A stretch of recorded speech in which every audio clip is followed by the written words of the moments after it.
Hello and welcome inside to our 25th edition of SportsZone All Access. I am Ian Sachs, and while we have hit the quarter-century mark, episode number 25, and a big milestone, a lot of football on tap for today. In fact, the whole show is football for today, and we have a lot to dive into. College, high school, NFL, and then we'll take a look at what we have on tap for tonight on KELOLAND Sports on the 10 o'clock news.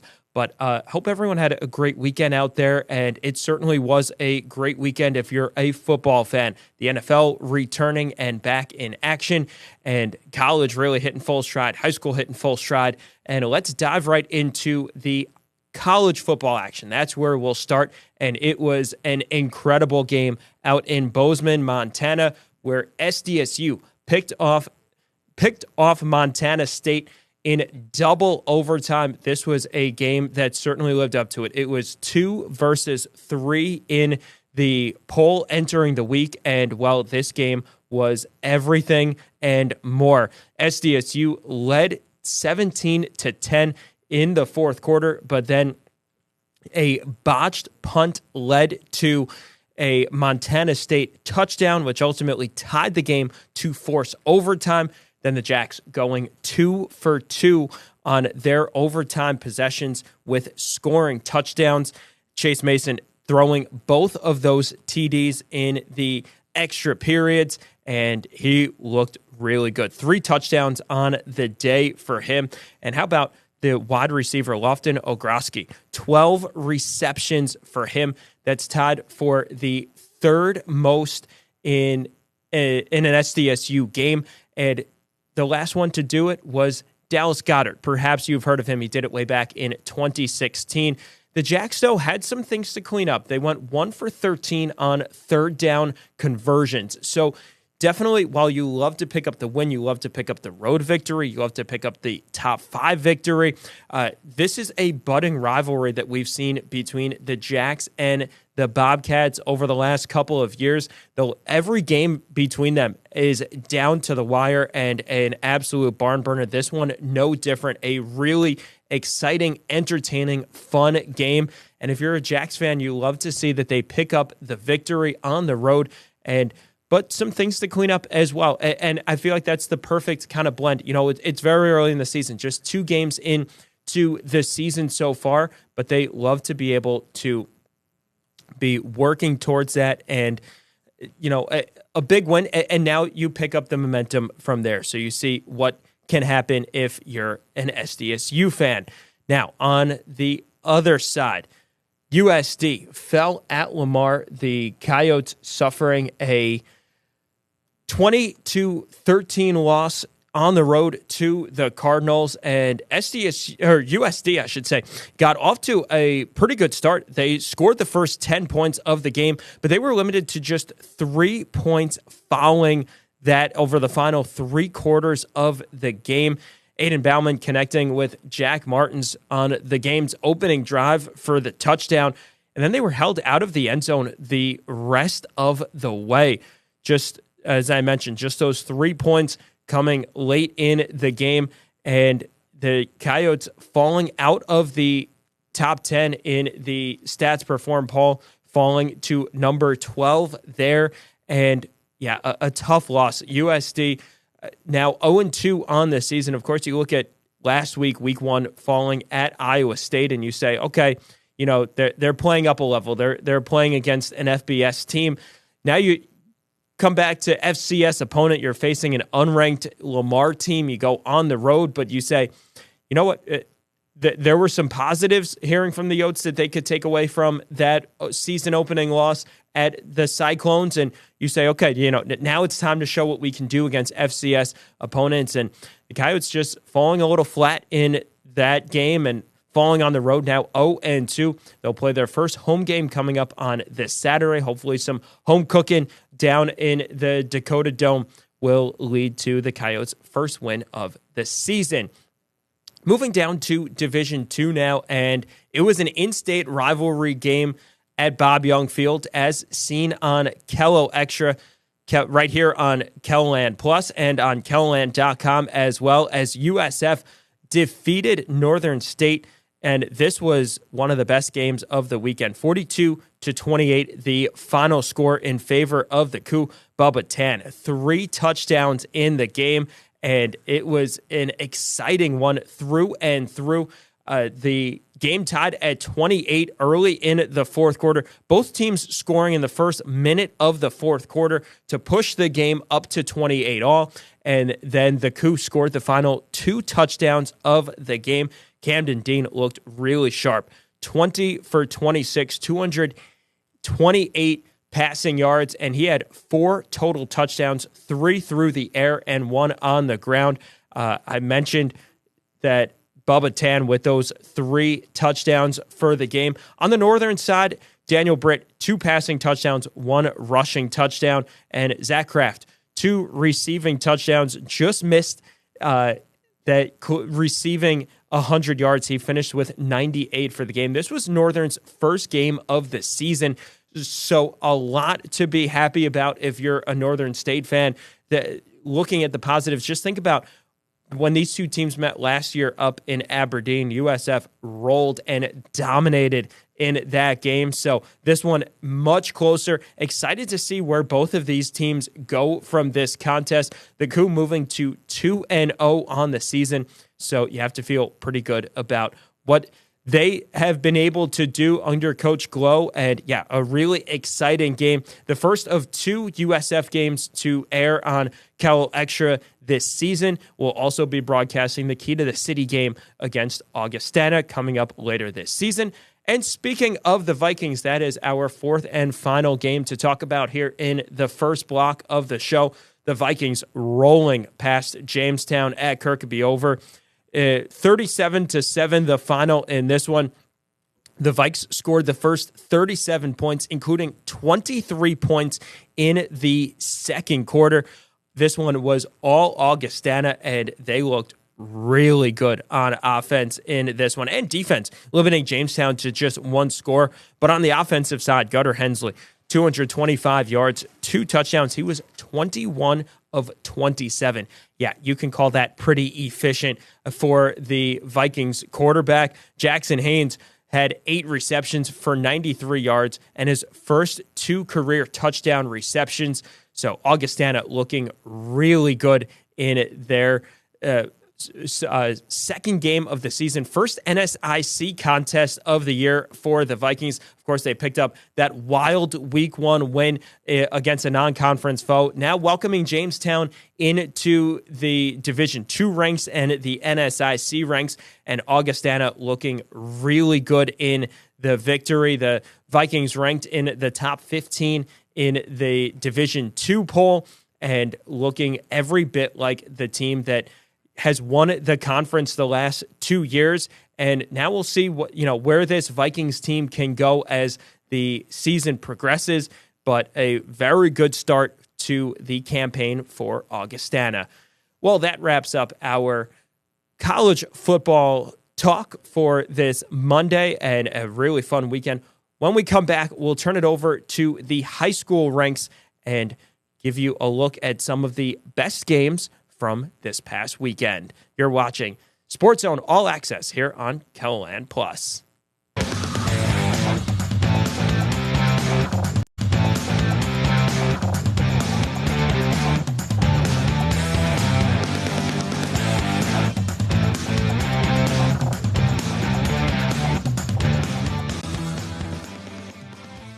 Welcome into our second block of the day, and we've already talked a lot of college football. Now it's time to move over to the high school ranks, and we'll start with the President's Bowl.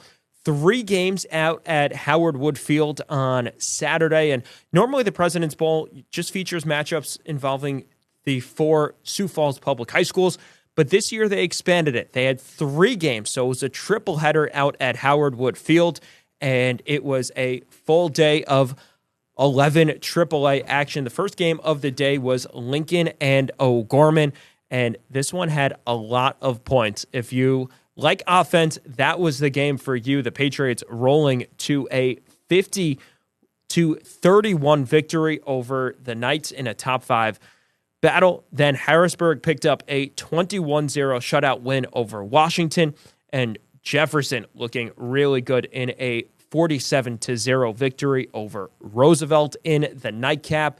And the first game, we'll touch on all three of these games. The first game was Lincoln and O'Gorman, and that game was broadcast live on KELOLAND.com, KELOLAND Plus, and Kelo Extra. And yeah, we knew that one was probably going to be the closest game of the day, probably the best game of those three from Saturday. And the Patriots looking every bit like the top-ranked team in 11 AAA, the two-time reigning champions. O'Gorman hung with them, but I feel like that's always the question this season, that we know that Lincoln is going to put up points, and the question is, can you score with the Patriots and Brody Schaefer and what he can do leading that offense for the top-ranked team in the Patriots? Then we moved down to the second game of the day, and it was Harrisburg against Washington, 21-0. The Tigers led 14-0 at the half, and this was a pretty tight game.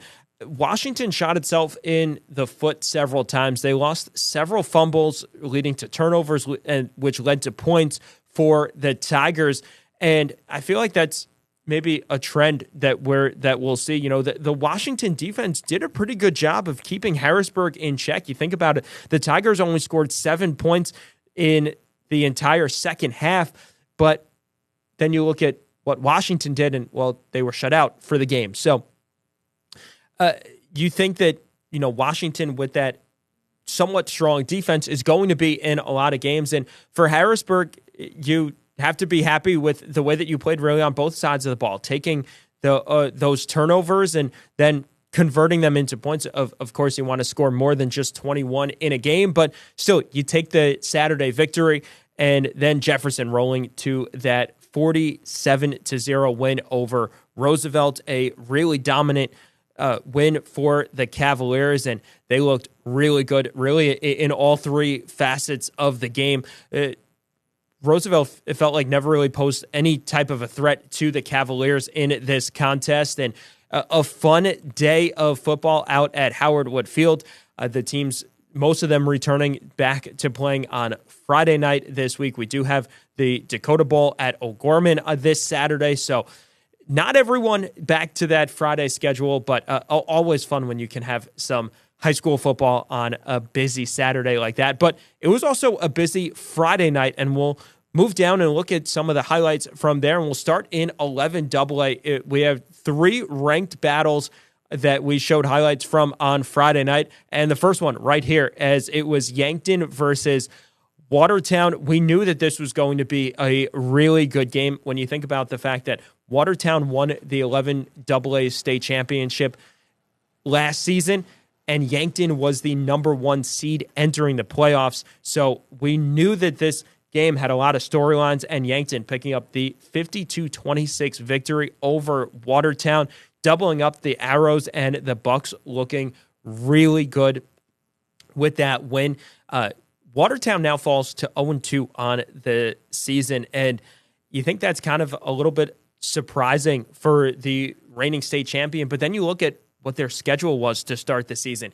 They had to play Jefferson, who's a top 5 team in 11 AAA, and then you have to go down and travel, you know, almost 3 hours down to Yankton to take on the team that was the number 1 seed in 11 AA last season in Yankton, and a team that went to the Dome the year before.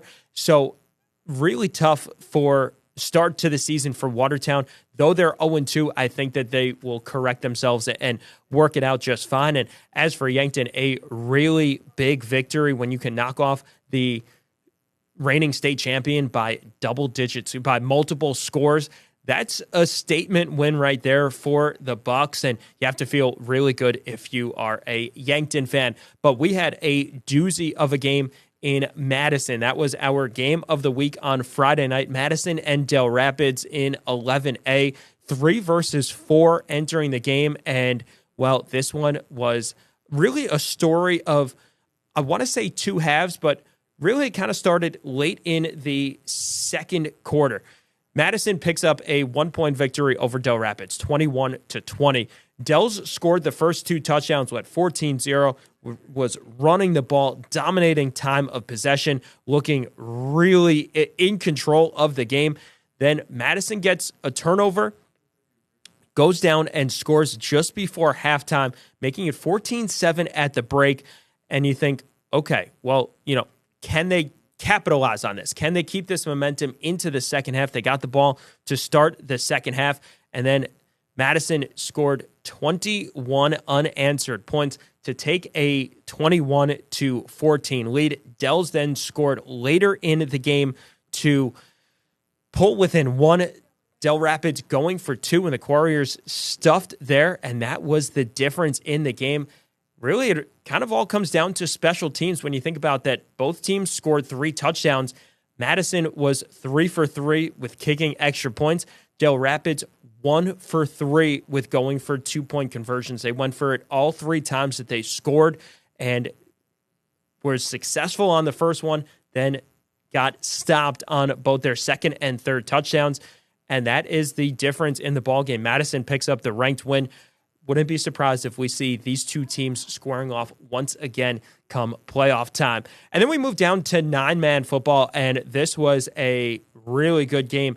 Freeman Marion Freeman Academy beating the number 1 team entering last week in Elkton Lake Benton, and this was a really good showdown. 42-28 was the final in this one, with Freeman picking up the victory. And, it feels like in this class, there's a couple of top teams, and it's just going to be interesting to see throughout this season how each one of them shakes up. Elkton and Lake Benton looked really good. And then you have, of course, Hamlin as the number 2 team there in 9AA. So it'll be interesting to see when the polls come out later today, just how they will shake up. Will Hamlin jump up to number 1? Will Freeman, Marion Freeman Academy, picking up this victory over the previous number 1 in Elkton Lake Benton, will that move them up to the top spot in the poll? We'll just have to see when that comes out later today. You can see the polls when they get released later on this evening on KELOLAND.com. But that will wrap up our second block here. We've talked college football, we've talked high school football. We move to the NFL next. The Vikings play their season opener coming up tonight on Monday Night Football.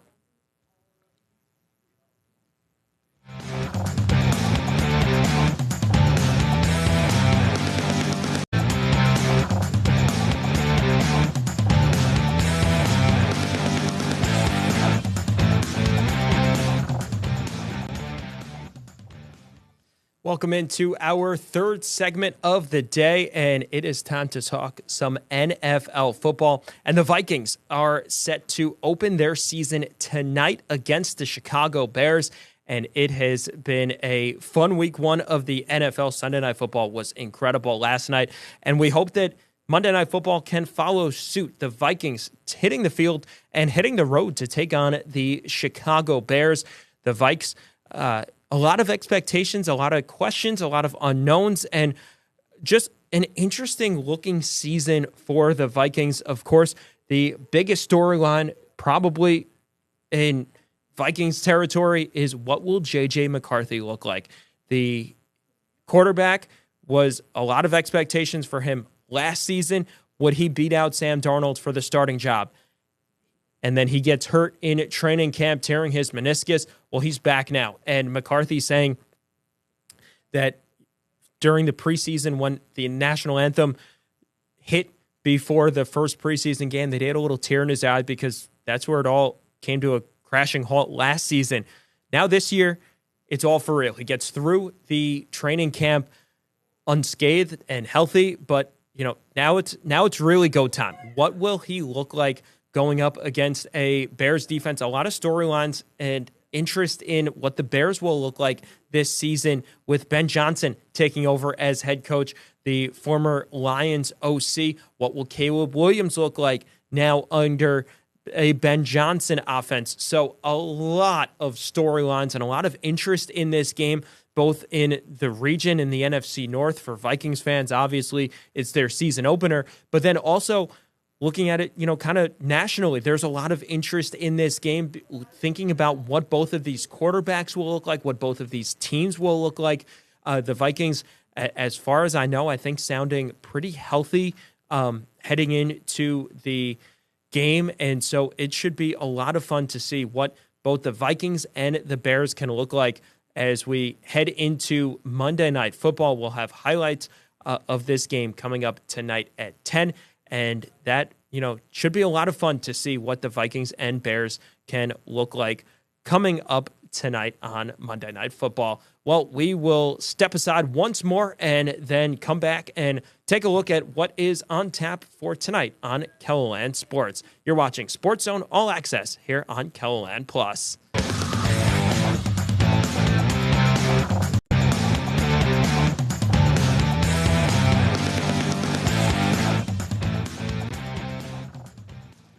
It is our final segment of the day, and let's dive right into it and take a look at what is on tap for KELOLAND Sports later on tonight. And we have a lot of highlights coming to you. First, the Canaries taking on the Fargo-Moorhead Redhawks. They're up in Fargo, and they're matching up. That's the first game of the Western Division Championship. The Canaries going on the road and winning 2 games at Sioux City on Friday and Saturday night to advance to the next round of the postseason semifinals now. So really getting real for the Canaries. First time since 2010 that they're there. Then we talked about it in our last block, the Vikings and Bears Monday Night Football to close out week 1 in the NFL, the start of the J.J. McCarthy era.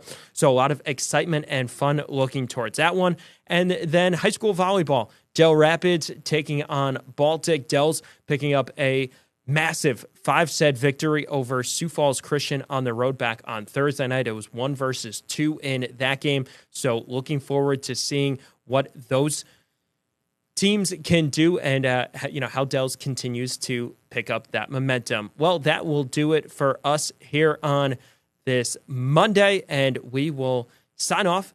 Tune in to KELOLAND News at 6 and 10 for more sports.